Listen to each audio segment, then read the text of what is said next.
L'auteur de ce livre, c'est le bien-aimé frère Devin Fromke. Le titre du livre, La suprême intention. Nous sommes présentement au chapitre 26, petit 2.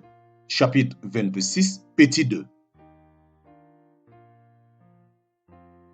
La parole de Dieu dit qu'un seul en poursuivrait 100 et que 2 en mettraient 10 000 en fuite. Et il y a de la force dans l'unité. Satan se rend compte qu'il sera immédiatement déposé quand le Fils corporatif sera pleinement manifesté. C'est alors en effet qu'il perdra sa position et son empire. Le verdict prononcé au calvaire sera finalement exécuté car depuis que le Seigneur a ouvertement triomphé au calvaire, sur le plan du droit strict, l'ennemi a été jugé et couvert de honte. S'il continue de régner sur la terre, c'est parce que l'homme n'a pas voulu lui imposer ce verdict. Au contraire, il s'est uni à son côté ou à tout le moins a fait un compromis avec lui. On peut comparer cette situation à celle d'un chef d'État ou d'un président qui ne peut pas obtenir l'appui du reste de son cabinet pour faire appliquer des arrêtés qui ont été pris régulièrement et qui sont conformes à la Constitution. Christ a triomphé, mais son peuple n'a pas pris position à ses côtés pour sa victoire. Comme quelques-uns l'ont peut-être déjà remarqué, plus la détermination du Fils corporatif de Dieu d'occuper une position d'autorité est forte, plus terribles deviennent les assauts de l'ennemi sur le plan spirituel.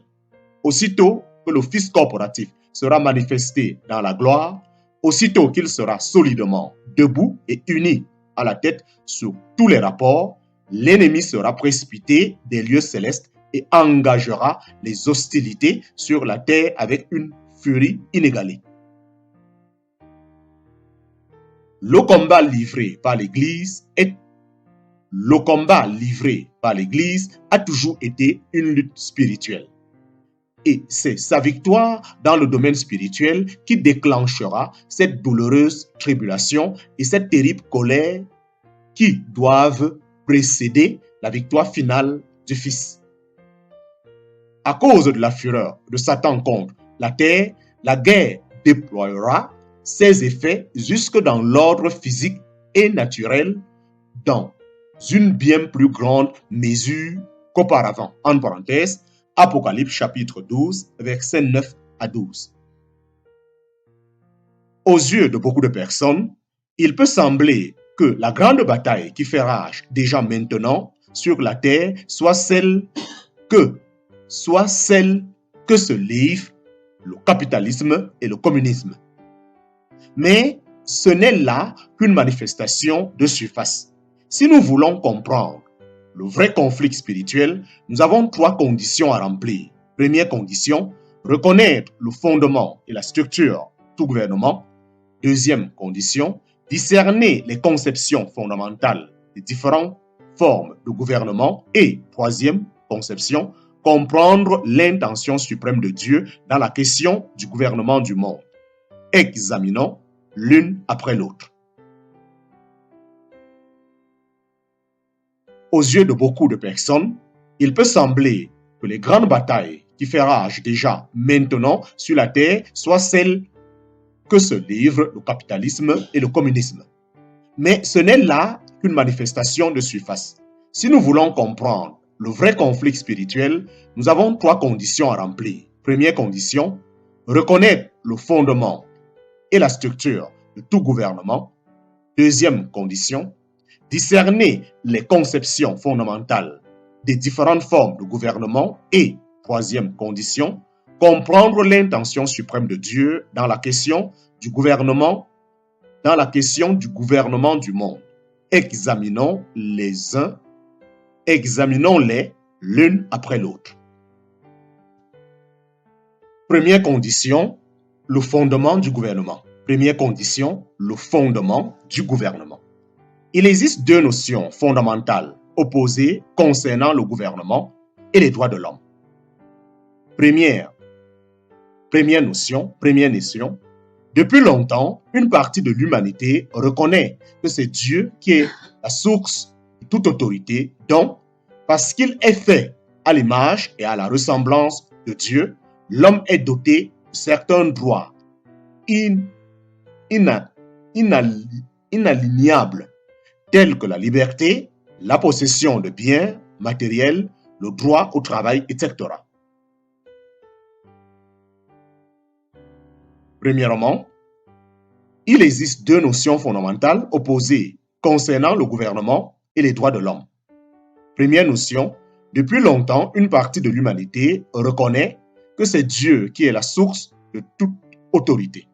Donc, parce qu'il est fait à l'image et à la ressemblance de Dieu, l'homme est doté de certains droits inaliénables, tels que la liberté, la possession de biens matériels, le droit au travail, etc. Le deuxième point, d'autres soutiennent que la source de tous les droits est inhérente au gouvernement, quel qu'il soit, et que c'est lui qui en est investi. Le deuxième point, d'autres soutiennent que la source de tous les droits est inhérente au gouvernement, quel qu'il soit, et que c'est lui qui en est investi. On ne saurait donner de meilleurs exemples de ces deux conceptions qu'en citant les constitutions respectives des États-Unis et de l'Union soviétique. Les pères fondateurs des États-Unis reconnurent l'autorité de Dieu quand ils précisèrent dans le deuxième paragraphe de leur constitution que tous les hommes sont dotés par le Créateur de certains droits inaliénables, la vie, la liberté et la recherche du bonheur.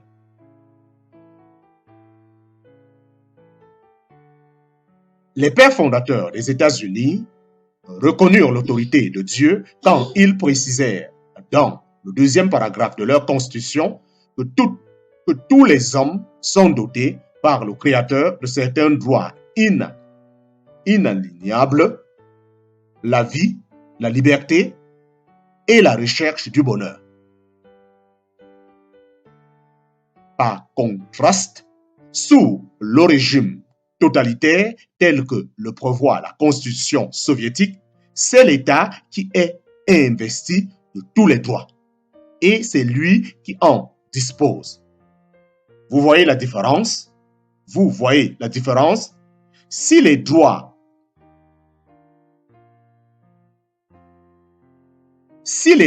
nous viennent de Dieu, il n'est ni État, ni dictateur, ni parlement qui puisse nous les enlever, en parenthèse, excepté avec la permission de Dieu comme punition pour usage abusif. D'autre part, s'il est vrai que les droits sont accordés par l'État, alors l'État peut aussi les retirer. Dans la Constitution soviétique, il faut diriger 4 chapitres, lire le 117e article, qui mettent sur pied un État absolu, totalitaire, monolithique et matérialiste, avant de trouver la mention d'un seul droit.